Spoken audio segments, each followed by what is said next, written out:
Hello friends, कैसे आप सभी। गूगल मैथ्स में आपका स्वागत है। फिर हम लोग जो सेशन चला रहे हैं उसका 19 नंबर वीडियो लेकर के उपस्थित हुए हैं। तो आप लोग बहुत ही प्यार दे रहे हैं और मैं बता दूं, जो लोग नए जुड़ रहे हैं उनको बता दूं कि यह जो सेशन चल रहा है मिशन एएलपी और टेक्नीशियन, इसमें मैं पर डे 20 मैथ का क्वेश्चन कराता हूं और ये 20 क्वेश्चन आपके प्रत्येक रेलवे एग्जाम के लिए रामबाण सिद्ध होगा। और अगर आप 40 का 40 वीडियो हमारा कर लेते हैं तो फिर आपको रेलवे एग्जाम के मैथ्स में यानी 20 नंबर्स लाने में कोई दिक्कत नहीं होगी। तो अगर आप अभी तक चैनल को सब्सक्राइब नहीं किए हैं तो चैनल को सब्सक्राइब कर लीजिए, वीडियो को लाइक एंड शेयर कर लीजिए। तो आइए देखते हैं प्रश्न क्या कह रहा है। उससे पहले रेलवे असिस्टेंट, लोको पायलट एवं टेक्नीशियन, यह जो हम लोग प्रश्न कर रहे हैं, यह प्रश्न जो है 21/8/2018 को फर्स्ट शिफ्ट में पूछा गया सवाल है। और किसके फर्स्ट शिफ्ट में? तो वो भी लोको पायलट एवं टेक्नीशियन, ठीक है। और ये 2024 परीक्षा के लिए बहुत ही बेहतरीन सवाल है, ठीक है। स्टेज 1 होल्ड ऑन इतना, और वीडियो नंबर शिफ्ट नंबर 1 और वीडियो नंबर 19, और ये मेरे द्वारा लाया जा रहा है वीडियो। तो चलिए आप प्रश्न को देखते हैं। एक नंबर प्रश्न कर रहा है कि 8% प्रति वर्ष साधारण ब्याज की दर पर निवेशित x रुपया पर 5 वर्षों का ब्याज उतना ही है जितना कि 7.5% साधारण वार्षिक ब्याज दर पर 6 वर्षों के लिए निवेशित राशि y रुपया है। क्या है ना कि दो धन है, एक x धन है और एक y धन है। इसको निवेशित किया गया है 8% पर और इसके लिए टाइम रखा गया है 5 वर्ष बटा में 100, यानी PRT बटा में 100 होता है। फिर एक y रुपया है, इसे प्रतिशत दिया गया है 7.5 और इसको टाइमिंग दिया है 6 बटा में 100। इसको और इसको जब हम काटेंगे तो ये कट जाएगा। जब इसको 5 से हम काटेंगे तो 1.5 यानी 15 वर्ष में कट जाएगा, ठीक है। यहां पे अगर इसको हम लोग 3 लिखते हैं और इसको हम लोग 4 लिखते हैं, ठीक है। अब यहां पे हमारा आ गया 4x और बराबर में 4.5x। अब यहां से अगर हम दशमलव हटाएंगे तो इस साइड हमारा 0 आएगा, यानी ये 45 होगा और ये 40 होगा। जब हम काटेंगे तो 5 8 40 और 5 9 45, ठीक है। ध्यान रहे इधर y होगा। अब x का वैल्यू 9 आ रहा है अनुपात y का वैल्यू हमारा कितना आ रहा है 8। तो इस प्रश्न का हमारा ऑप्शन जो हो जाएगा वो 9:8। बहुत सारे बच्चे इसको कलेक्ट कर लेंगे, लेकिन ये बात ध्यान में रखेंगे कि इस x के सामने 45 है तो इसका वैल्यू 9 आ रहा है और y के सामने 40 है तो इसका 8 आ रहा है, ठीक है। कह रहा है कि यदि संख्या x 4 5 6 और 2 9 के द्वारा विभाज्य है तो क्या है x का मान। तो मैं कहता हूं दोस्त कि अगर कोई संख्या 9 से विभाज्य है, इसका मतलब है कि वह संख्या 3 से भी विभाज्य होगी, और 3 से विभाज्य होने के लिए अंकों का योग 3 से विभाज्य होना चाहिए। तो 6 और 2 8, 8 5 13, 13 4 17। अब 17 में कितना जोड़ेंगे कि वो संख्या जो आएगी वो 3 से विभाज्य हो जाएगी। तो 17 में अगर मैं 1 जोड़ता हूं तो ये 18 बनता है और 18 में 3 से हम भाग करते हैं तो ये कट जाता है। इसका मतलब है कि 2 नंबर प्रश्न का हमारा आंसर हो जाएगा 1, ठीक है। तो चलिए आगे चलते हैं। आइए दोस्त, अगला क्वेश्चन क्या कह रहा है कि 3 पाइपों में से पहले 2 पाइप किसी खाली टैंक को क्रमशः 9 घंटे और 18 घंटे में भर सकते हैं, जबकि तीसरे के द्वारा टैंक को 15 घंटे में खाली किया जाता है। अब इतना देखने के बाद हमें समझ में आया कि 3 टैंक हैं। कितने हैं? एक है A, दूसरा है B और तीसरा है C। ये घटा रहा है और ये दोनों जोड़ रहे हैं, मतलब ये 2 पॉजिटिव काम कर रहे हैं और एक नेगेटिव काम कर रहे हैं। एक का काम है 9 घंटे में भरना, दूसरे का काम है 18 घंटे में भरना और तीसरे का काम है 15 घंटे में भरना। अगर हम इसका एलसीएम लेते हैं तो 90 बनेगा। 9 × 90 यानी कि ये 10 के इफिशियंसी से काम कर रहा है। 18 पंचे 90 यानी ये 5 के इफिशियंसी काम कर रहा है। 15 छक्के 90 यानी कि ये 6 के इफिशियंसी से कार्य कर रहा है। अब कह रहा है कि टैंक के खाली होने पर यदि सभी तीनों पाइपों को खोल दिया जाता है तो टैंक कितने घंटे में पूरा भर जाएगी। अब याद रहे कि कुल इफिशियंसी जो है टैंक का 90 है, और जब तीनों पाइप कार्य करेंगे तो ये दोनों मिलकर के अगर 15 भर रहे हैं तब तक ये 6 खाली कर देगा, तो क्या बचेगा 9। जब हम 9 से इसको डिवाइड करेंगे तो 10 घंटा, यानी कि इस प्रश्न का हमारा ऑप्शन नंबर ए हो जाएगा 10 घंटा। 10 घंटा में ये तीनों मिलकर के उसे भर देंगे। आगे कह रहा है कि tan a बराबर √2 + 1। आइए आपको एक सीक्रेट बताता हूं, आप याद रखिएगा कि tan a बराबर जो होता है 1/cot a होता है, ठीक है। अब ध्यान से समझिएगा कि अगर tan a बराबर, ठीक है, इतना लिखा हुआ है, ठीक, तो हम कह सकते हैं कि अगर tan a बराबर इतना है तो cot a बराबर भी तो इतना हो सकता है। क्या हो सकता है 1/tan a, हाँ या ना, हाँ। इसका मतलब यह हुआ कि अगर मैं इसे हटा दूं और यहां पे देखिए tan a का वैल्यू कितना है √2 + 1, बीच में है माइनस, और cot के लिए हम लिख सकते हैं 1/tan। अब 1/tan a का मतलब है कि इसका क्या नीचे लिखना है, बस। ये फॉर्मूला आप समझ रहे होंगे। अब मैं इसे हटाता हूं। अब आप ध्यान से देखेंगे तो अगर मैं इसे परिमेयकरण करूं तो इसका चिन्ह बदलूंगा, हाँ या ना, हाँ। यहां पे बना हमारा 2 प्लस में 1 और माइनस, यहां पे ऐसे रहेगा। जब हम यहां पे लिखेंगे 2 - 1 और नीचे 2 का स्क्वायर, √2 का स्क्वायर 4, 4 का मान 2 होता है, 2 में से 1 जाएगा तो 1, तो नीचे कोई काम नहीं है। और यहाँ पे कोष्ठ है, अगर कोष्ठ हम हटाते हैं तो यहाँ माइनस हो जाएगा और यहाँ पे प्लस हो जाएगा, तो ये और ये कट जाएंगे, बच जाएगा 1 और 1। तो इस प्रश्न का हमारा ऑप्शन नंबर हो जाएगा बी, यानी कि 2 आंसर हो जाएगा। आइए दोस्त अगला प्रश्न देखते हैं। अगर अभी तक आपने चैनल को सब्सक्राइब नहीं किया है तो चैनल को सब्सक्राइब कर लीजिए और वीडियो को शेयर करिए, और वीडियो को पूरा देखिएगा, तभी आपको कंसेप्ट समझ में आएगा। तो चलिए देखते हैं। अब आपको एक सीक्रेट बताता हूं, पहले क्वेश्चन को पढ़ लीजिए। 150 मीटर और 130 मीटर लंबी दो ट्रेनें हैं, एक दूसरे के विपरीत दिशा में चलती हैं। याद रखेंगे कि जब भी कोई गाड़ी है जब विपरीत दिशा में चलेगी तो उसका चाल जो है, चाल वो जुट जाएगा, प्लस हो जाएगा, ठीक है। और जब समान दिशा में चलेगी, समान दिशा में, ठीक है, तो चाल उसका घट जाएगा, चाल, ठीक है। और याद रखेंगे दूरी जो होता है हमेशा जुटता है। जैसे दो ट्रेनें हैं, चाहे एक ट्रेन एक प्लेटफॉर्म को पार कर रहा है तो दूरी हमेशा जुटेगा, ठीक है। अब देखिए दो ट्रेनें हैं तो उनका जो डिस्टेंस है वो तो जुट जाएगा ना, तो 150 और 130, तो ये हो जाएगा 280, यानी कुल टोटल ट्रेन की लंबाई हो गई 280। अब दोनों ट्रेन विपरीत दिशा में चल रहा है, मान लीजिए एक का एक्स चाल है, एक का वाई चाल है, तो एक्स प्लस वाई हो जाएगा। विपरीत दिशा में चाल जुटता है और समान दिशा में चाल घटता है। अगर समान दिशा में रहता तो यहां पे माइनस लिखते हैं। अब देखिए d बराबर होता है s गुणे t, t कितना है, टाइम जो है वो 7.2 सेकेंड है, गुणा में 5/18। इतना बात आपको ध्यान में रखना है। अब देखिए अगर यहां से हम दशमलव हटाते हैं तो यहाँ पे 0 आएगा, और इसको जब हम काटेंगे तो अच्छा 18 चौके 72 आएगा, ये काटेंगे तो 5 दूनी 10 आएगा, ये काटेंगे तो 2 आएगा, और जब इसको काटेंगे, ठीक है ना, 140 आएगा। यानी कि दोनों जो ट्रेनें हैं उनका कंबाइंड जो चाल है वो 140 किलोमीटर प्रति घंटा है। यानी कि दोनों का जब चाल जुट जा रहा है तो 140 किलोमीटर प्रति घंटा हो जा रहा है।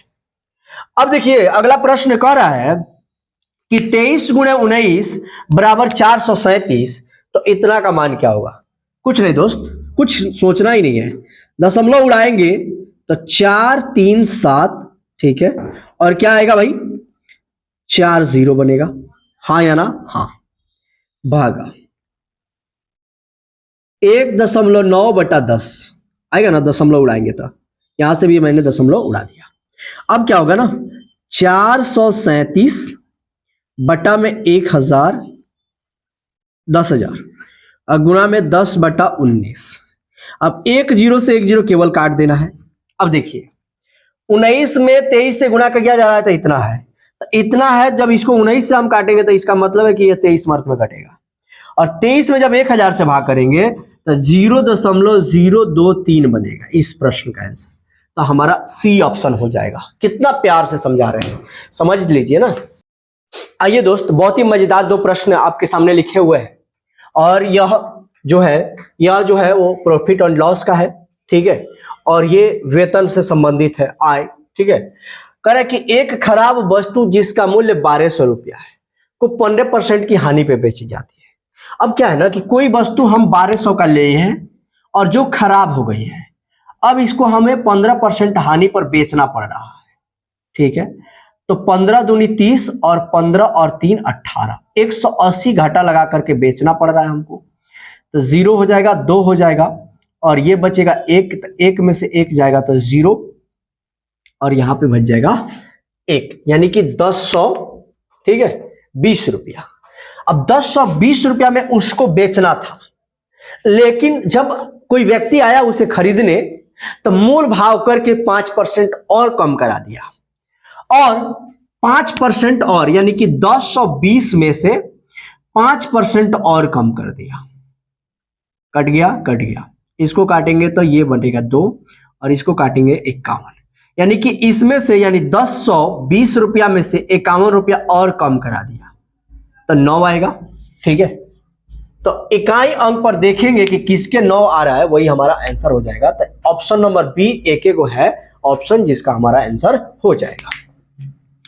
अब कह रहे हैं कि तानिया के वेतन में 15% की वृद्धि की गई और उसका बढ़ा हुआ वेतन जो था वो 14,030 रुपया था। मेरे कहने का मतलब है कि जो तानिया का वेतन है वो 15% बढ़ गया, तो 100% होता है तो 15% बढ़ गया, इसका मतलब है कि 100%, 115% हो गया, यानी x का 115% इज इक्वल टू जो है ये कितने के बराबर है, 14,030 के बराबर है, ठीक है दोस्त। हाँ ठीक है। अगर हम इसको 23 पंचे 115 करते हैं और इसको 20 पंचे 100 करते हैं, ठीक है। अब देखिए फिर इसको हम 23 से काटेंगे, कितना से, 23 से, तो 23 पंचे 15, 23 छक्के, ठीक है, 138 और फिर 2 1, 161 और फिर 161 में अब गुणा कराएंगे हम लोग तो 0 0 आएगा, 2 एकम 2 और 2 छक्के 12। तो इस प्रश्न का हमारा आंसर हो जाएगा 12,200। तो दोस्त समझ में आ रहा है ना प्रश्न, मजेदार प्रश्न है सब, लगा लो एक बार, फिर एग्जाम देने जाना, मजा आ जाएगा आपको। आइए दोस्त, कितना खतरनाक क्वेश्चन आपको रेलवे एग्जाम में देखने को मिलेगा आप सोच नहीं सकते, लेकिन आपको आसान तरीका से बताता हूं। चलिए, करें कि बड़े त्रिभुजों के शीर्षों पर 3 छोटे त्रिभुज इस प्रकार से बनाए गए हैं। याद रखना है कि एक बहुत बड़ा सा त्रिभुज है और इसके तीनों शीर्ष पर, ठीक है ना, 3 त्रिभुज खींच लिए गए, ठीक है। अब देखिए यह पूरा जो है, अगर x है, यानी कि पूरा जो भुजा की लंबाई है वो x है, तो इस छोटे त्रिभुज की जो भुजा की लंबाई है x/3 है। क्योंकि प्रश्न में देखिए क्या कह रहा है कि किसी बड़े त्रिभुजों के शीर्षों पर 3 छोटे त्रिभुज इस प्रकार से बनाए गए हैं कि छोटे त्रिभुजों की प्रत्येक भुजा उसके अपने ही बड़े त्रिभुज की भुजा के लंबाई के 1/3 के बराबर है, यानी कि x/3 कर देंगे तो ये बराबर हो जाएगा। तीनों छोटे त्रिभुजों के क्षेत्रफल और शेष बड़े त्रिभुज के क्षेत्रफल का अनुपात क्या होगा। तो सबसे पहले छोटे त्रिभुज का, 3 छोटे त्रिभुज का क्षेत्रफल ज्ञात करते हैं, ठीक है। तब एक बार बड़े त्रिभुज का क्षेत्रफल निकालेंगे, या पहले बड़े त्रिभुज का क्षेत्रफल निकाल लेते हैं। तो बड़े त्रिभुज का, तो त्रिभुज का क्षेत्रफल ये समबाहु त्रिभुज है तो √3/4 a² यानी x² होगा। अब इसमें से 3 गो छोटे त्रिभुज का क्षेत्रफल घटाना है, कितने, 3।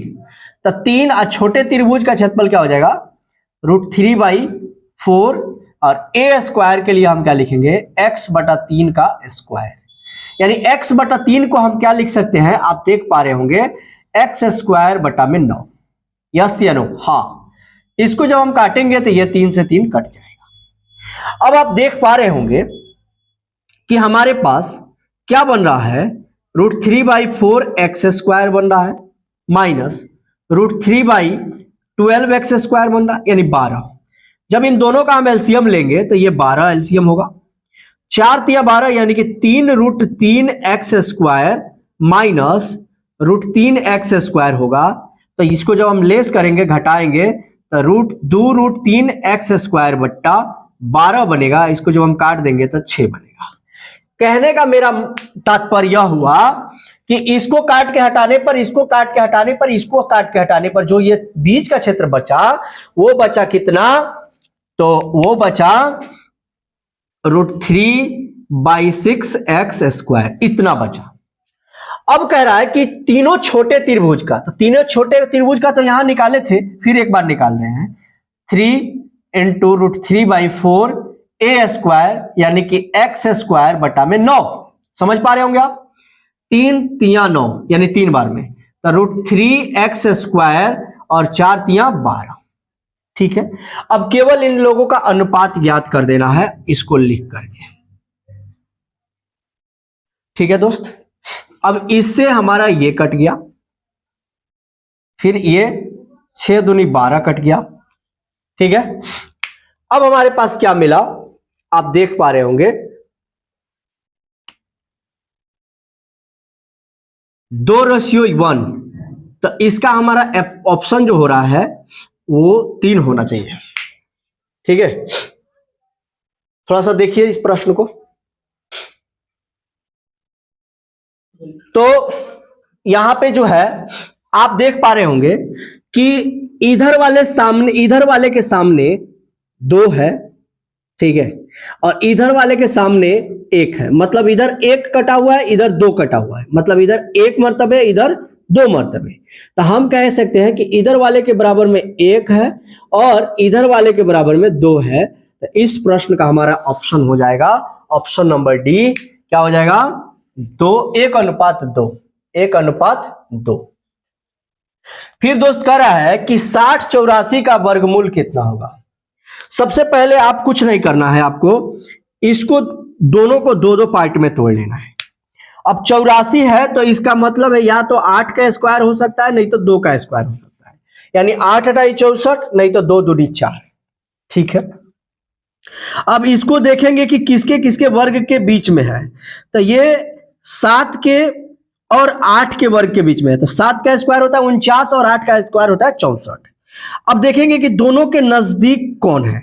दोनों के नजदीक, तो दोनों 8 के नजदीक है, मतलब ये 8 के नजदीक है 64, 60 8 के नजदीक है।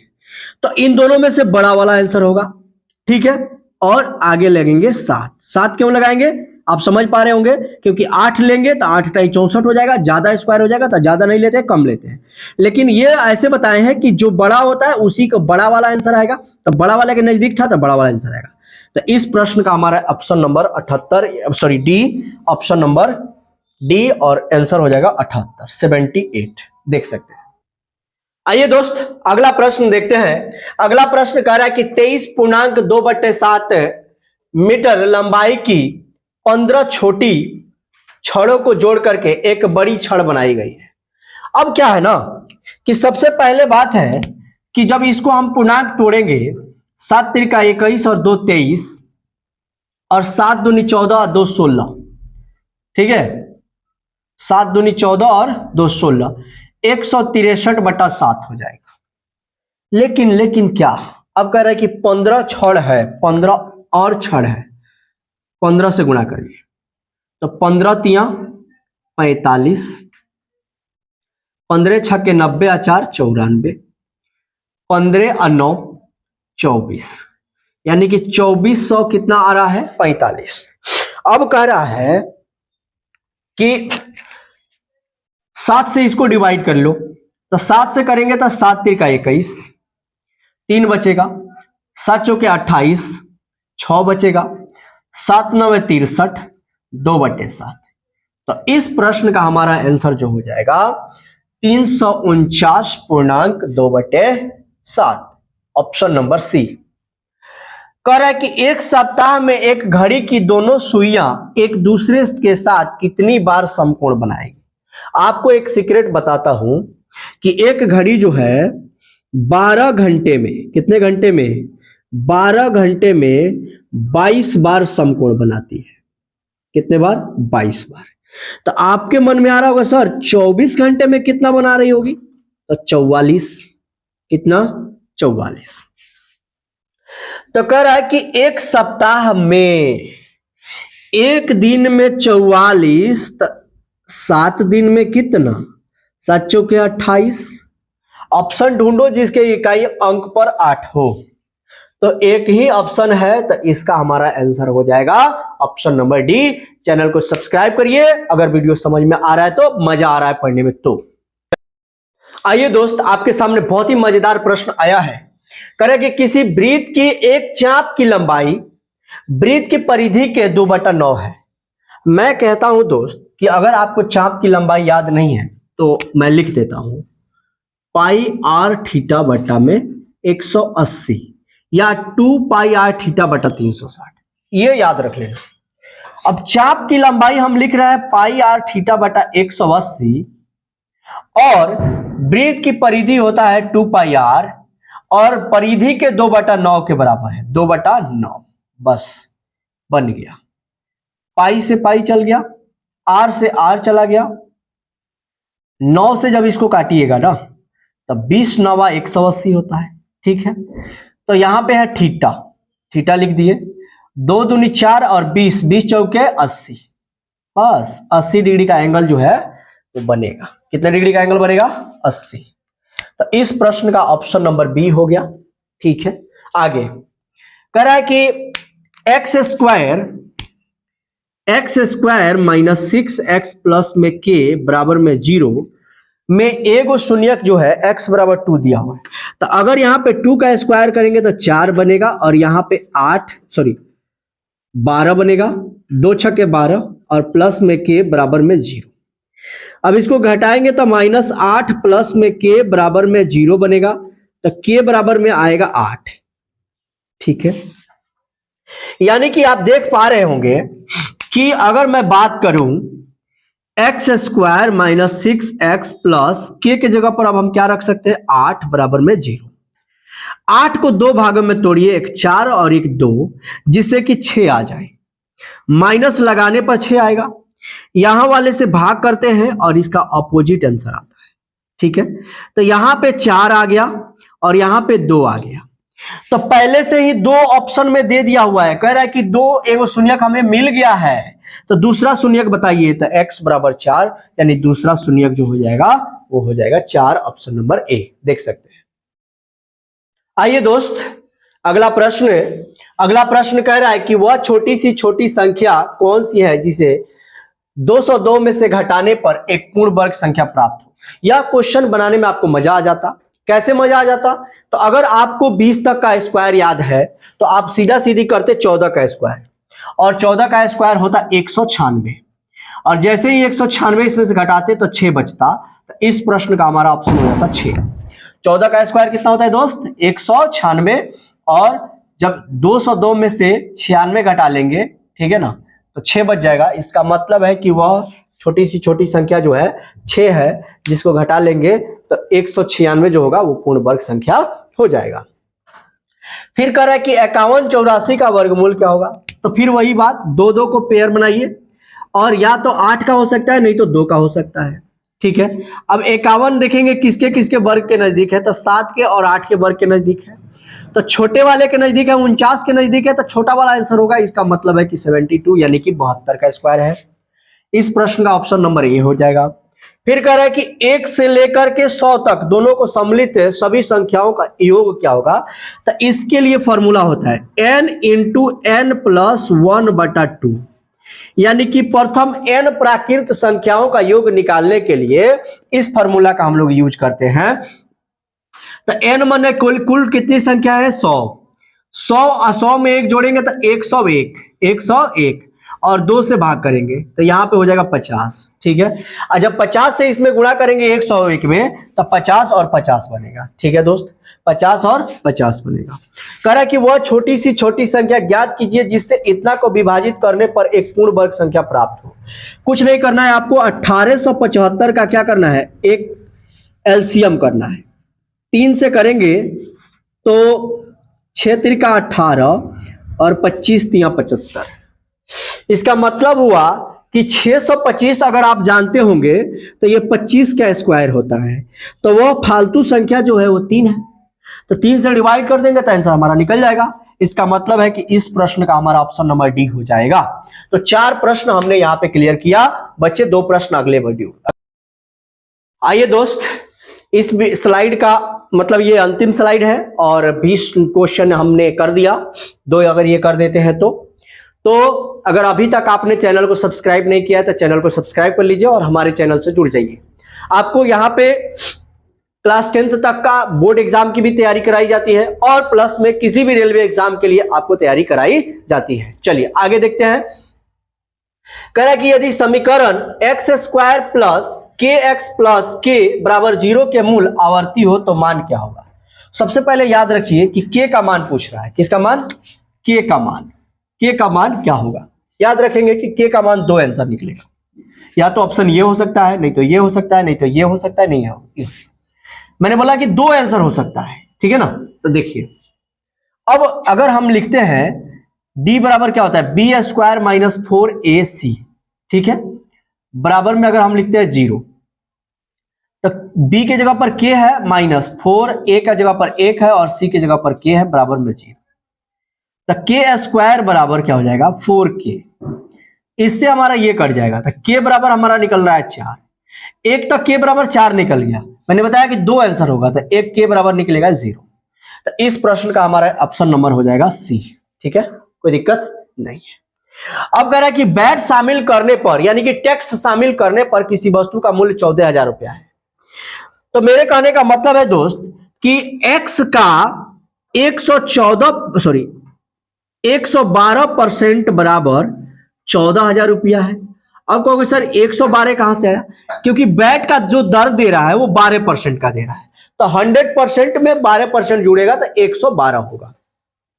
अब देखिए 14 एकम 14 और 14 अट्ठे 112 होता है, ठीक है, 4 दूनी 8 होता है, 25 चौके 100 होता है, इसको अगर 2 से काटेंगे तो ये 500 हो जाएगा, और 25 पंचे होता है 125, इसका मतलब हुआ कि 12,500 इस प्रश्न का आंसर हो जाएगा। तो चलिए दोस्त इस वीडियो को यहीं पे खत्म करते हैं, एक बार देख लीजिए और चैनल को आप लोग सब्सक्राइब अगर नहीं किए हैं तो कर लीजिए। फिर हम लोग मिलते हैं 20 नंबर वीडियो में, वीडियो नंबर 20।